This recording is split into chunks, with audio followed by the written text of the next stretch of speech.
حم والكتاب المبين إنا جعلناه قرآنا عربيا لعلكم تعقلون وإنه في أم الكتاب لدينا لعلي حكيم أفنضرب عنكم الذكر صفحا أن كنتم قوما مسرفين وكم أرسلنا من نبي في الأولين وما يأتيهم من نبي إلا كانوا به يستهزئون فأهلكنا أشد منهم بطشا ومضى مثل الأولين ولئن سألتهم من خلق السماوات والأرض ليقولن خلقهن العزيز العليم الذي جعل لكم الأرض مهدا وجعل لكم فيها سبلا لعلكم تهتدون والذي نزل من السماء ماء بقدر فأنشرنا به بلدة ميتا كذلك تخرجون والذي خلق الأزواج كلها وجعل لكم من الفلك والأنعام ما تركبون لتستووا على ظهوره ثم تذكروا نعمة ربكم إذا استويتم عليه وتقولوا سبحان الذي سخر لنا هذا وما كنا له مقرنين وإنا إلى ربنا لمنقلبون وجعلوا له من عباده جزءا إن الإنسان لكفور مبين أم اتخذ مما يخلق بنات وأصفاكم بالبنين وإذا بشر أحدهم بما ضرب للرحمن مثلا ظل وجهه مسودا وهو كظيم أومن ينشأ في الحلية وهو في الخصام غير مبين وجعلوا الملائكة الذين هم عباد الرحمن إناثا أشهدوا خلقهم ستكتب شهادتهم ويسألون وقالوا لو شاء الرحمن ما عبدناهم ما لهم بذلك من علم إن هم إلا يخرصون أم آتيناهم كتابا من قبله فهم به مستمسكون بل قالوا إنا وجدنا آباءنا على أمة وإنا على آثارهم مهتدون وكذلك ما أرسلنا من قبلك في قرية من نذير إلا قال مترفوها إنا وجدنا آباءنا على أمة وإنا على آثارهم مقتدون قال أولو جئتكم بأهدى مما وجدتم عليه آباءكم قالوا إنا بما أرسلتم به كافرون فانتقمنا منهم فانظر كيف كان عاقبة المكذبين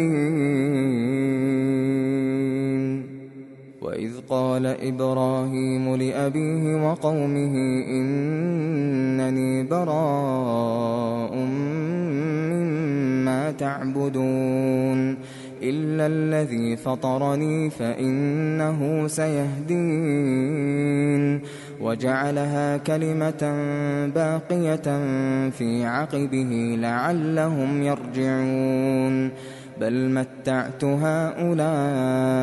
وآباءهم حتى جاءهم الحق ورسول مبين ولما جاءهم الحق قالوا هذا سحر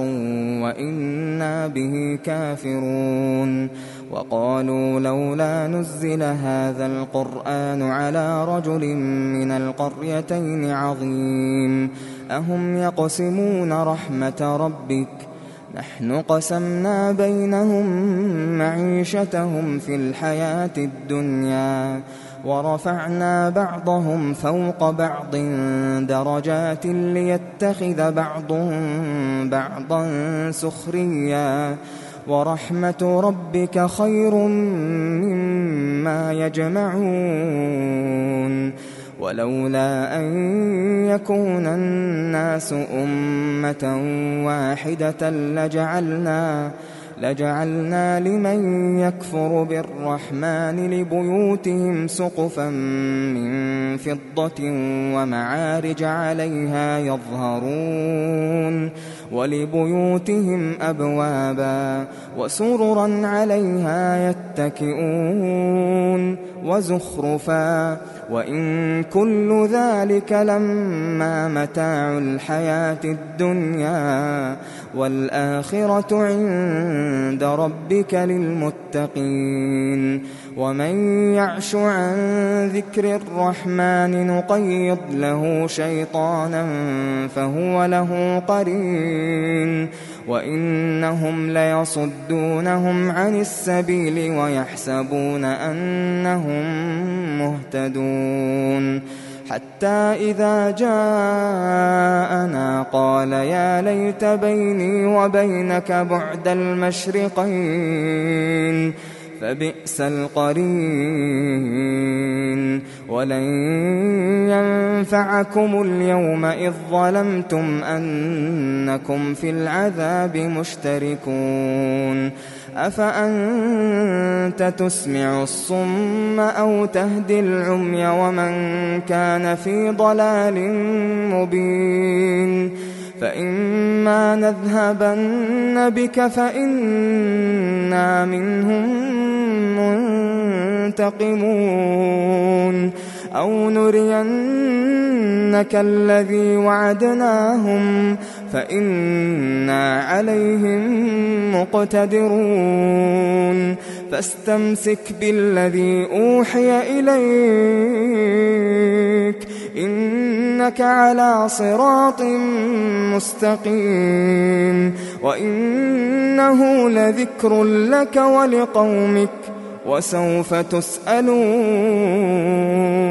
واسأل من أرسلنا من قبلك من رسلنا أجعلنا من دون الرحمن آلهة يعبدون ولقد أرسلنا موسى بآياتنا إلى فرعون وملئه فقال إني رسول رب العالمين فلما جاءهم بآياتنا إذا هم منها يضحكون وما نريهم من آية إلا هي أكبر من أختها وأخذناهم بالعذاب لعلهم يرجعون وقالوا يا أيها الساحر ادع لنا ربك بما عهد عندك إننا لمهتدون فلما كشفنا عنهم العذاب إذا هم ينكثون ونادى فرعون في قومه قال يا قوم أليس لي ملك مصر وهذه الأنهار تجري من تحتي أفلا تبصرون أم أنا خير من هذا الذي هو مهين أم أنا خير من هذا الذي هو مهين ولا يكاد يبين فلولا ألقي عليه أسورة من ذهب أو جاء معه الملائكة مقترنين فاستخف قومه فأطاعوه إنهم كانوا قوما فاسقين فلما آسفونا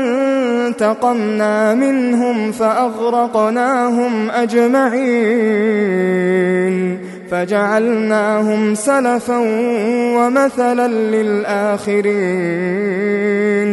ولما ضرب ابن مريم مثلا إذا قومك منه يصدون وقالوا أآلهتنا خير أم هو ما ضربوه لك إلا جدلا بل هم قوم خصمون إن هو إلا عبد أنعمنا عليه وجعلناه مثلا لبني إسرائيل ولو نشاء لجعلنا منكم ملائكة في الأرض يخلفون وإنه لعلم للساعة فلا تمترن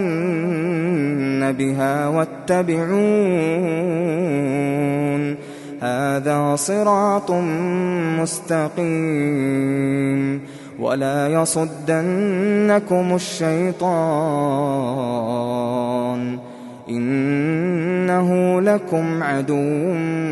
مبين ولما جاء عيسى بالبينات قال قد جئتكم بالحكمة ولأبين لكم بعض الذي تختلفون فيه فاتقوا الله وأطيعون إن الله هو ربي وربكم فاعبدوه هذا صراط مستقيم فاختلف الأحزاب من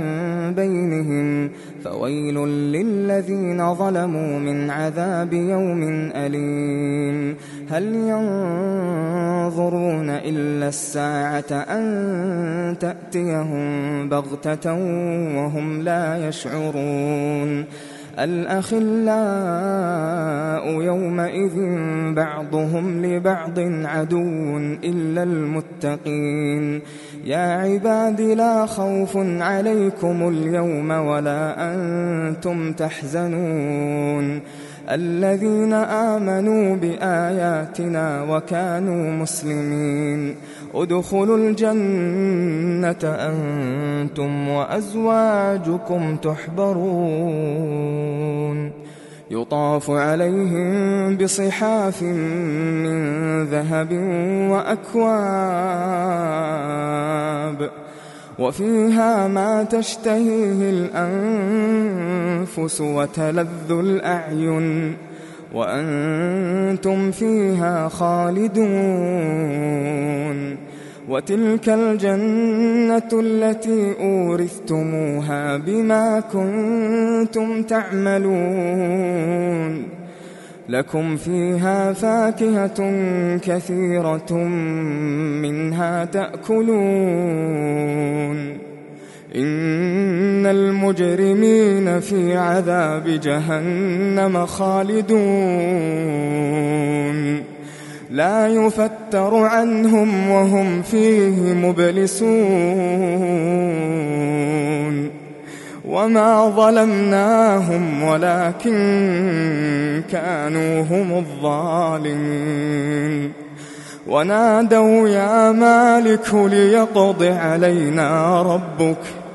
قال إنكم ماكثون لقد جئناكم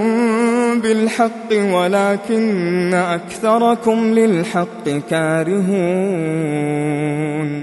أم أبرموا أمرا فإنا مبرمون أم يحسبون أنا لا نسمع سرهم ونجواهم بلى ورسلنا لديهم يكتبون قل إن كان للرحمن ولد فأنا أول العابدين سبحان رب السماوات والأرض رب العرش عما يصفون فذرهم يخوضوا ويلعبوا حتى يلاقوا يومهم الذي يوعدون وهو الذي في السماء إله وفي الأرض إله وهو الحكيم العليم وتبارك الذي له ملك السماوات والأرض وما بينهما وعنده علم الساعة وإليه ترجعون ولا يملك الذين يدعون من دونه الشفاعة إلا من شهد بالحق وهم يعلمون ولئن سألتهم من خلقهم ليقولن الله فأنى يؤفكون وقيله يا رب إن هؤلاء قوم لا يؤمنون فاصفح عنهم وقل سلام فسوف يعلمون.